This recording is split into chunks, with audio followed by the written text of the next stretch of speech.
Boris just around the corner. We've already got some chaos on deck here across the NFL with some things up in the air with the Titans, the Vikings, the Steelers, and the Texans not knowing what the status will look like for this week. So plenty to discuss. Let's dive on in and get you set to fill out those waivers for tonight. Welcome on in to the Waiver Wire Q&A. That's right here on the FanDuel Facebook, YouTube, Twitch, and Periscope channels. We're answering your questions live on air to get you set for your Week 4 run of waivers. If you want to get questions in, I'd recommend going to YouTube. We usually get a lot of questions, and it's hard for us to pull from multiple sources. So if you want to get your question answered, I recommend going over to YouTube and searching for FanDuel videos and popping into the the page there. I've tweeted it, as has JJ. Speaking of which, let's bring in JJ Zachariason, editor-in-chief of numberFire and FanDuel. JJ, we are on to Week 4 already. How you doing?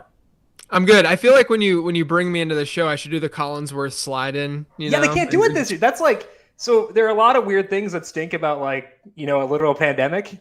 We can't list all of them. Sure. One of the underrated casualties of this is the Collinsworth slide being gone. Like, I feel lost on Sunday nights. Maybe I got to start doing it. I don't have that much space over here to just slide in, but it might be cool. People can see the bookshelf better than right beforehand, and then we can hop right in and talk some waiver wire. Got to grease up those wheels and get yourself all set. How did Week 3 go for you?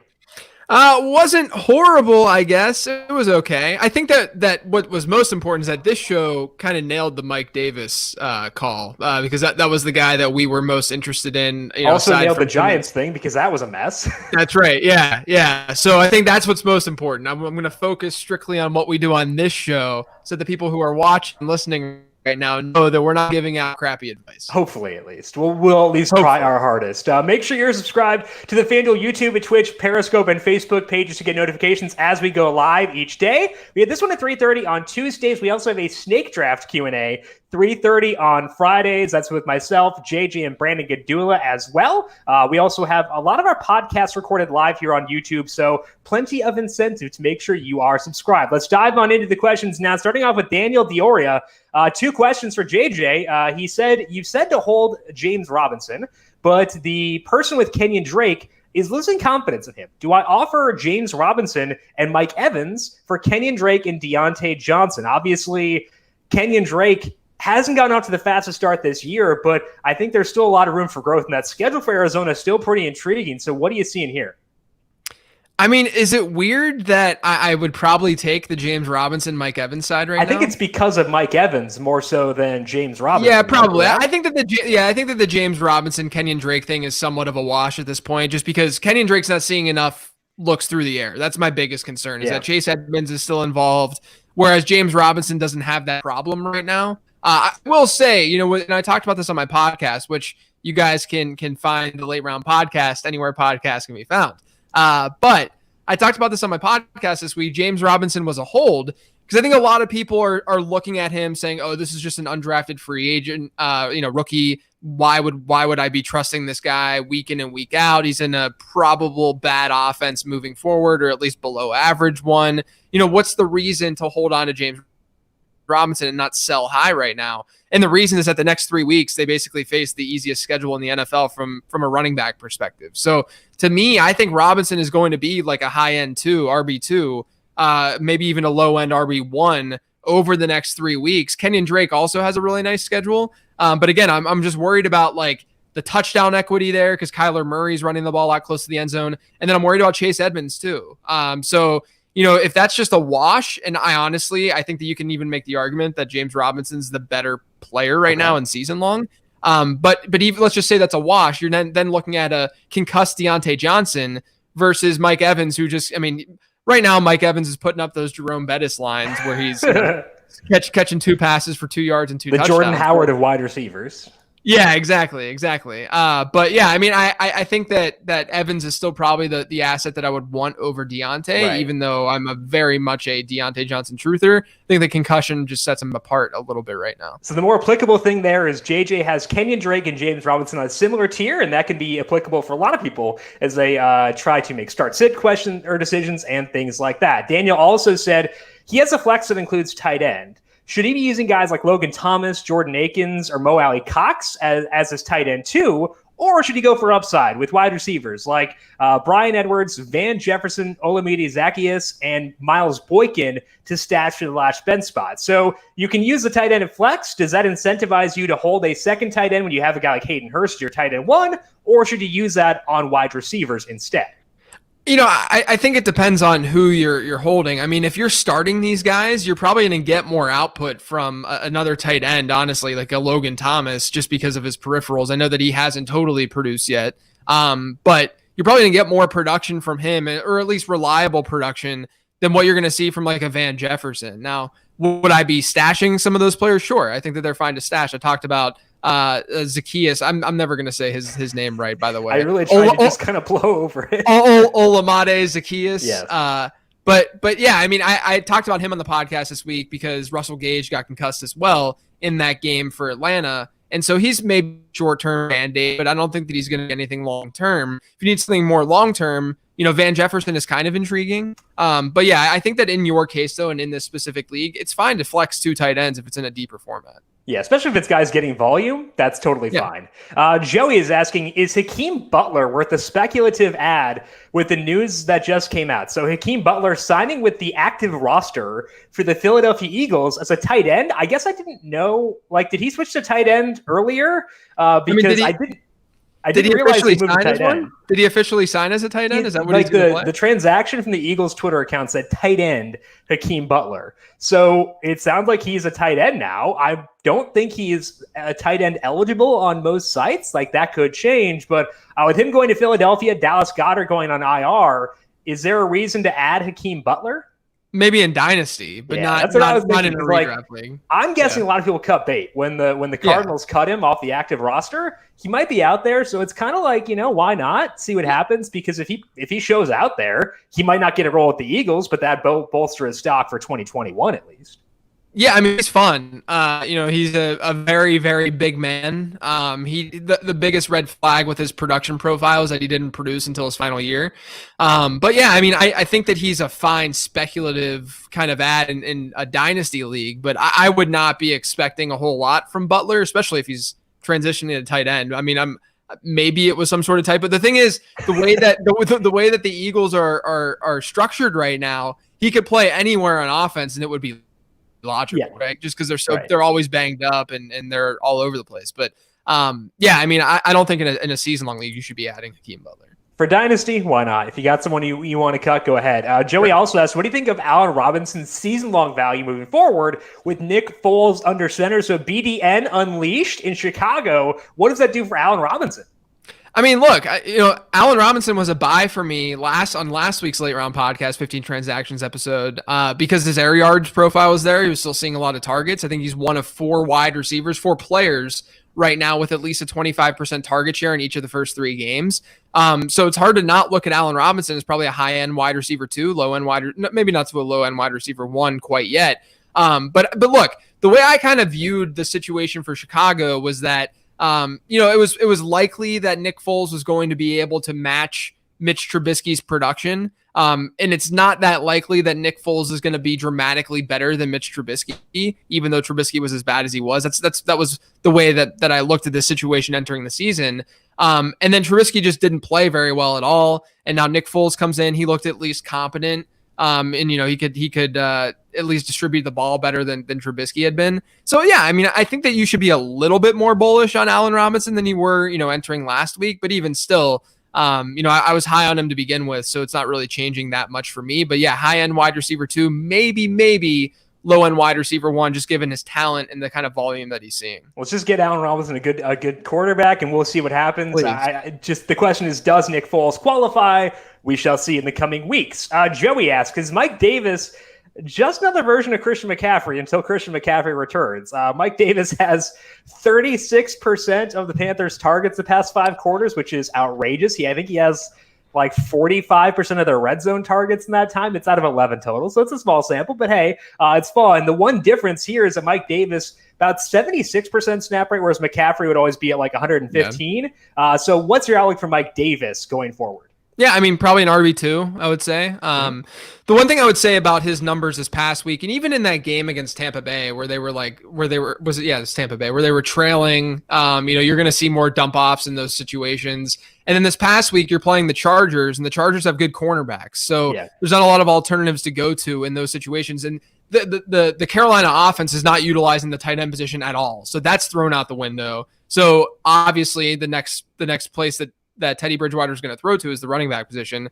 which can account for and allow us to understand why he has the target share that he has so far. But yeah, I mean, I think that he's an RB2 until CMC comes back, just given this usage. And Ian Thomas is not allowed to get targets. That would be strictly forbidden in this offense. Jared is asking, would you drop Dalton Schultz for Mo AlieCox or Jordan Akins? You got Jordan Akins in your 15 transactions for this week. Would you rank him above Dalton Schultz or Mo AlieCox, even though Cox's role kind of did go backwards in week 3? Yeah, I would not. The thing with Mo AlieCox, I mean, I love him as a talent, and I'm really excited about him. But the one thing is that he's not running as many rounds as Jack Doyle, and Doyle was on the field more than him this past week, so that's definitely a red flag. But I would expect AlieCox to eventually take over as the tight end. I don't know if that's going to happen this year, though. Honestly. Not only that, Indianapolis continues to have an easy schedule. If they see positive game scripts, they're clearly not throwing the ball that much. We've seen that over the last couple of weeks. With Jordan Akins, you have a guy who has a 13% target share, top 10 in routes run, top 20 in target share overall at the tight end position. He's fine, but to me, you want to associate your tight ends with really good offenses, which is what you have in Dallas. And Dalton Schultz is still running a lot of routes, and he's still involved. I think that he's the best option of those three. Yeah, I would agree there. HK is asking, Superflex League, they have Kyler Murray, Jared Goff, and Teddy Bridgewater. That is basically that's a very gym roster. I love it. Should I pick up Nick Foles to trade him, or should I pick up Justin Jefferson? So in most situations, you always want starting quarterbacks in Superflex because you can trade them. You can just get outrageous prices for them. But Justin Jefferson is a legitimate piece to be available. So if you had to choose between Nick Foles and Justin Jefferson in Dynasty, in Superflex, which way are you leaning? I mean, look, quarterbacks are currency in Superflex, but I think given your situation where you have 3 usable quarterbacks, if I recall, by the names that you said, what was it? Goff, Murray. The top 3 quarterbacks in football, by my opinion. What was it? Goff, Murray, and Teddy? Were those the 3? Yeah. What else could you need? Yeah, those are the top 3 quarterbacks in football. Yeah, I mean, Patrick who? What? Just we need Baker in there too to make you. Yes, exactly. Yes. But yeah, no, I would probably just go with Justin Jefferson and kind of optimize your own lineup. Unless you're in a league where you're going to get some trade value out of Nick Foles, then I can understand it a little bit more. But I mean, realistically, what you're going to swap for Nick Foles probably won't be dramatically different than Justin Jefferson. So I would just go after Justin Jefferson. Especially if you're not in an active league where you can't guarantee someone will bite, I think that makes sense too. Bobby, Herndon, Mo AlieCox, or Eric Ebron rest of season in a 12-team PPR league. So we just alluded to Mo AlieCox, how the role's uncertain there. Chris Herndon averages a half a yard per target. Eric Ebron hasn't got a lot of volume so far in Pittsburgh. So between those 3, who would you rank highest in a 12-team PPR league? I think you're probably going to get the highest upside would be Mo AlieCox. But I think the in the middle guy of floor and upside would be Eric Ebron. Yeah. I think that he's the most logical pick here because Herndon, that Jets offense just is terrible and Herndon is not being used that much. But Eric Ebron has seen his target share rise every single week. He had a 20% target share this past week. Now I understand Deontay Johnson, was concussed and didn't play a lot of that game. But he has a great matchup this week against Tennessee. I think Eric Ebron would be the guy that I would pick out of those 3. Yeah, I would too, just because if you're going at that level where you're not going to get a lot of volume to begin with, go with the guy with the best odds to score a touchdown. And as weird as it may be, given how Eric Ebron's career started, that's going to be Eric Ebron given the offense he is in. Michael is asking, with Foles at the helm, can Jimmy Graham be a tight end 1? It's an upsetting question, but it's legitimate. So we saw Jimmy Graham get a lot of volume after Nick Foles came in. What's the value of Graham going forward? Yeah, I mean, he's going to be touchdown dependent like most tight ends. Tight end is now already a dumpster fire. So, I mean, I think Graham is fine. I would not put him in a locked-in starter status right now. But I think that he's fine as a mid-range tight end 2, maybe high-end tight end 2, just because the position is just not very good. Yeah, I think it's kind of similar to Kyle Rudolph last year. Like, if you don't get a touchdown, you're getting 2.5 points. Good luck. But sometimes that can be worth tight end one in fantasy. Shrikant is asking, drop KJ Hamler or Keelan Cole for T. Higgins, Randall Cobb, Chase Claypool, Mecole Hardman, Randall Cobb, Alshon Jeffrey, Gabriel Davis, Preston Williams. Is this the entire waiver wire? Preston Williams and Kendrick Bourne. Are you dropping Keelan Cole or KJ Hamler if you have those guys on your wire? Yeah. So let me try to dissect all of those names and absorb them. So, I'm gonna rank them here for you. I'll try to sort these. I think I can remember. I would say T. Higgins is easily the best player of all of those players right now. Okay. So this past week, T. Higgins plays the most snaps, runs the most routes on Cincinnati for those wide receivers. Doesn't have the highest target share because Tyler Boyd is going to see good coverage in the slot. But to me, T. Higgins is better than KJ Hamler and Keelan Cole. Yeah, I think that I'd agree with that too. Bobby is asking 12-team Superflex. Someone just dropped Cam Akers. Would you drop Zach Moss or Ronald Jones to pick him up? So clearly Bobby's team's pretty good if those are the first guys you'd be dropping there. Would you rank Cam Akers ahead of either Zach Moss or Ronald Jones going forward? I'd probably go Zach Moss, Cam Akers, Ronald Jones because I'm strictly thinking about upside here. And so, yeah, I mean, I would put probably Akers. Did I say Akers first or second there? Second after Moss. Yeah. I'd probably do that. I'd agree. But I think that you can make the argument that Akers would be number one just because of strictly upside once he gets healthy, taking over that backfield. But Darrell Henderson looked really good last week. So I do think we're going to see, an annoying committee and a three-headed monster from here on out. And Malcolm Brown is still seeing some goal line touches. That's not great. But yeah, I mean, I would definitely try to get Cam Akers on my team just as a stash and because he does have that upside. Yeah, and I think that after watching Darrell Henderson, that's definitely been pretty fun. I think he's Pro Football Focus's number one running back right now. So pretty fun situation there. Shrikant is also asking, trade Joshua Kelly for Marquise Brown or DJ Moore. In full PPR, 0.2 points per carry. Would you make that move there? I would trade him for either of those wide receivers, but more specifically, I would trade him for DJ Moore. DJ Moore right now is one of the few players in the league with a 25% plus target share. He's top 10, I think, right now in air yards on that team. He just hasn't found the end zone, but he still has 3 end zone targets this season, which is like a top 15, top 10 number. I think that there are 2 main reasons why people are down on DJ Moore. One of them being that he hasn't scored a touchdown, but some of that will come. I mean, he hasn't been that much of a touchdown scorer so far throughout his career, his young career. But those will in some way. I think he'll finish with 5 to 7 touchdowns this year. But then the other reason is that Robbie Anderson is outproducing him. So people are automatically sort of devalue DJ Moore because he's a teammate that went undrafted in a lot of leagues that's now doing better than him. But realistically, if you just look at DJ Moore and his peripherals and his profile, he's looking really good. And look, last week, again, they played the Chargers. It's not an easy matchup at all for wide receivers, especially number 1 wide receivers. So there's a reason why DJ Moore didn't produce all that well. So I'm into him. I think that he's a great buy this week. And DJ Moore, I know Teddy has like this reputation as being like a check down artist. Hasn't been the case as much this year, and DJ Moore is getting deep volume. Deep volume can turn into touchdowns too. So I think that DJ Moore, definitely the player I would take there. Jared is asking, is Anthony McFarland worth an ad? Looked like Benny Snell might be falling a little bit out of favor after looking good in week number 1. We saw McFarland get some volume last week. Are you looking to add him, or what's the read for you on the Steelers backfield?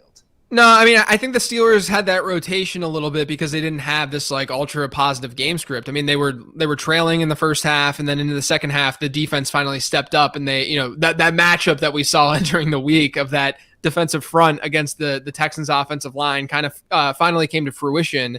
And then that allowed the Steelers to get more into a rhythm, and run the offense that they want to. But up until that point, they weren't really able to. So they were cycling their running backs a little bit, and that forced James Conner to not see a very high running back rush share this past week. But would I add Anthony McFarland? No, I don't think he's going to be involved enough in that offense. I would doubt that we see him get like higher than a 25% running back rush share from here on out in a single game. So let's talk about some receivers on the opposite ends of the age spectrum here. Greg is asking for rest of season upside, AJ Green, T.Y. Hilton, or Justin Jefferson. Could not be a whole lot different there. Which would you rank highest if you're looking at just upside from those 3? I'd say T.Y. Hilton. It's still the main reason he hasn't been playing as much and getting as much love is just because the Colts have been in these really positive game scripts. But that's not going to stand, all season long. It's not going to happen all season long. There's been injuries throughout that team. Paris Campbell goes down. Then last week we have Michael Pittman go down. So T.Y. Hilton's going to be fed eventually. I do think A.J. Green is still somewhat of a super buy low because, he's second in the NFL in air yards right now. He still has a decent enough target share. This past week, he faced Darius Slay. So, what are you going to expect when you get a guy who hasn't played in a year and a half, having only played 2 games this year, going up against one of the better cornerbacks in the league? I'm not surprised that A.J. Green didn't have a huge day. And then Justin Jefferson obviously has a lot of upside. I wouldn't mind having him, but I would put probably T.Y. Hilton there first. Yeah, I think that especially with, like you said, with Pittman going down too, they're going to throw the ball somewhere. It can't all be the running back. So I think that Hilton would be rank highest for me there too. The Aircoos is asking, which quarterback should I pick up this week? Ryan Fitzpatrick, Gardner Minshew, or Jared Goff? Now, Fitzpatrick is in one of the most fun games of the entire week. The downside of Goff, I always love Goff. I will say that, but they've been a run-heavy team so far this year, and they're 12.5-point favorites, so I'm not expecting heavy passing volume there. So with that in mind, are you going Fitzpatrick or Minshew or Goff here? I'm going Fitzpatrick. I love Ryan Fitzpatrick this week. He's the top streamer this week. You have a game with a 54-point over-under. Seattle, so far this season, limited sample, of course, but they've given up 4 more points than they should have based on average points per game of the quarterbacks they've faced. So we can hypothetically give Ryan Fitzpatrick a 4-point bump. And he's been a top 10 quarterback the last 2 weeks. He faced a tough matchup in week 1 against New England. Then he gets Buffalo in week 2, where he had a better second half and he turned things around a little bit. He was a top 10 quarterback. And then this past week, he was QB6. So yeah, I like Ryan Fitzpatrick a ton. That Seattle secondary has been atrocious. They've been especially atrocious against opposing wide receivers. And that is what Ryan Fitzpatrick likes to throw to is his big towers and Devante Parker, Preston Williams, and Mike Gesicki, who plays slot for the most part than he does tight end. So I really like Fitzpatrick this week. Yeah, and don't forget the rushing value too with Fitzpatrick. That's always something that is a nice little cherry on top for sure. Shrikant is asking, prefer T. Higgins, Justin Jefferson, Brandon Ayuk, Mecole Hardman over N'Keal Harry and Mike Williams. Mike Williams banged up right now. Harry's had good target shares, but they haven't thrown the ball all that often. So would you drop either of those guys for someone like T. Higgins or Justin Jefferson or Brandon Ayuk? I would rather have T. Higgins and Justin Jefferson than both of those wide receivers. Yeah, with Mike Williams, I just can never really get behind him because the production never matches the peripherals. It's just really difficult. So I would not be super bullish on him. And then like you said, N'Keal Harry has a great target share in that offense right now, but they're not throwing that much until you see a true negative game script, until you see a shootout like we saw in week 2 against Seattle. That's when you can play N'Keal Harry. But you don't want a guy who's not going to be reliable week in and week out. Whereas T. Higgins, I already mentioned, most snaps at wide receiver for Cincinnati this past week, most routes run, second highest target share. Justin Jefferson goes berserk. He's a 36% target share. So I like both of those guys a lot. I would actually put Justin Jefferson ahead of T. Higgins right now. But I think it's a lot closer than most might assume, just given the production that we saw from Justin Jefferson in week 3. Yeah, it helps that he's contending with just one receiver as opposed to both A.J. Green and Tyler Boyd. But with how often the Bengals throw compared to how often the Vikings throw, that can even things out quite a bit. Hari Hello is asking, should I trade Devante Parker and Evan Engram for Tyler Higbee and Le'Veon Bell? Le'Veon Bell at least on IR for one more week. Tyler Higbee weirdly not running a lot of routes. Like he ran 19 last week when he scored 3 touchdowns. I think he had 16 this week. Kind of got banged up. But Evan Engram just cannot connect with Daniel Jones. Devante Parker, the other guy here. So in this trade, do you have a lean, or is this one more close to a wash? Or is Devante Parker a big enough draw for you? Yeah, I think it's more so a wash, but I might just hold and say I like the Parker side more because I think that he's low-key the best player in this deal because I don't want anything to do with the Jets offense. Nope. That's probably a good rule for the past 15 or so years. Kevin, I have Joe Burrow, Dalvin Cook, listed the entire team. Okay, we're going to skip that one, Kevin. Ask a more specific question. We'll get back to you. Shrikant is asking, trust Andy Isabella for another week. Andy Isabella, a couple of touchdowns. Awesome for the 4 p.m. only slate in DFS this past week, but played about 40% of the snaps. So would you go back to Andy Isabella in week number 4? I mean, not until they start to play him more, because Keyshawn Johnson also saw more love and usage and playing time than Andy Isabella did without Christian Kirk in that offense. It's so sad because Andy Isabella is really good. You have to hope. It's sort of like a Mo AlieCox situation where, and imagine that they're two of my truther players. But it's sort of like a Mo AlieCox situation where you have to hope that talent wins out and he's able to just build on this. And I mean, but Isabella has scored like 3 touchdowns on 15 receptions or 4 touchdowns, like something crazy, touchdowns per reception rate. Cause he's been good. So I'm hoping he sees more work, but you can't trust him next week. Right, exactly. I think that he could score, but you're not going to be able to predict it as well, and that's the tough issue there.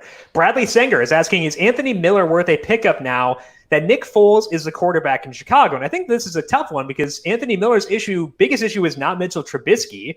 It was more so the snap rate. He wasn't on the field all that much, then dropped a touchdown in week 3. It's not a great way to increase your snap rate. So are your thoughts on Anthony Miller changing with Nick Foles at quarterback? I mean, again, it's like with Allen Robinson. I think that you can give him a little bit of an uptick and hope for the best. But yeah, I mean, Darnell Mooney was playing more than Anthony Miller, and that's a big red flag. But Miller has been, he's just this high variance player where, there are some plays where he just drops the ball and you're thinking you're wondering why he's doing this and he can't get out of his own head, it seems like. But then he makes like really flashy plays where you're like, wow, there's the talent. That's why he's so good. It would depend on who you're dropping for him. But I do, I think that he's fine on your bench. I just can't really trust him unless you're in a deeper league week in and week out. All right, so we only have a minute left, so let me do a little rapid fire here quick. Are you prioritizing Brandon Ayuk or Justin Jefferson? Justin Jefferson. Okay. Lisa is asking, keep or shop Fournette? Leonard Fournette took a backseat to Ronald Jones this week, but we saw what he can do in week 3 or week 2. So what are you doing with Fournette? I mean, I don't know what you can get for him, but if you can shop him for something decent, go ahead. Final question here from Shakant. Is Preston Williams worth an ad? Williams sounds like he was dropped there. Did have a touchdown last week, but not a lot of yardage. Would you add Williams if he's on the wire, assuming guys like Jefferson, Ayuk are also there? Yeah, I mean, I would take Jefferson over him and probably Ayuk as well. But in the short term, like this week, if you need someone to play, he's in a very, very good spot against Seattle, so I would probably want to play him this week. All righty, that is all the time that we have. As mentioned, we are here live every Tuesday and Friday. Tuesday, the Waiver Wire Q&A. We have the Snake Draft Q&A on Fridays. And of course, JJ swings by at noon Eastern on Sundays to help you answer your start-sit questions. So make sure you're subscribed to the FanDuel YouTube, Twitch, Facebook, and Periscope pages. And to get those questions in, make sure you go to the FanDuel YouTube page and subscribe there. And JJ, where can people find you and your work?